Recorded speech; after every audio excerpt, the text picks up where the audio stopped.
Here is a task. We have IDs and we want to keep only the rows where the first digit from the left is even and the last digit is odd. Now there are multiple ways to solve this. You could create one column for extracted digits, another for first digit, another for the last, and another for the condition. And honestly, for beginners that's completely fine. But once your Power Query solutions become larger, especially in analyst work, too many helper columns can turn into a parking lot of temporary logic.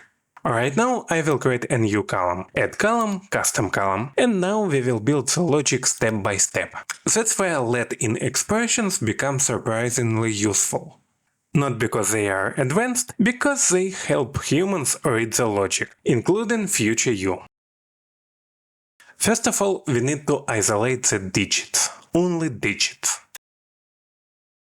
To achieve this, let's use Text.Select function. The first argument is our ID column, and the second is a list from 0 to 9 that keeps only the characters we allow. And here we allow the digits, so we isolated only the numeric part. That makes the next steps much simpler.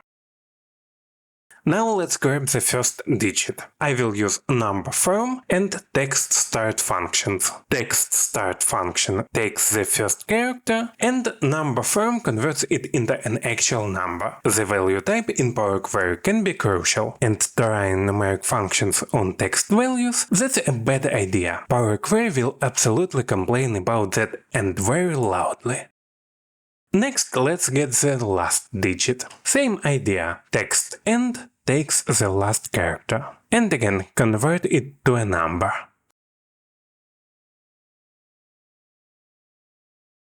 Now the final part. I'll type in and then our condition. Number is even, first digit, and number is odd, last digit. This returns either true or false. And this is where let-in becomes really nice. Look at that readability. Instead of one giant nested formula from another dimension, we gave names to the steps. Digits, first digit and last digit. This matters a lot in real analytical models, especially when another analyst opens your query or you revisit it after 4 months. Now we can just filter true and remove the helper column.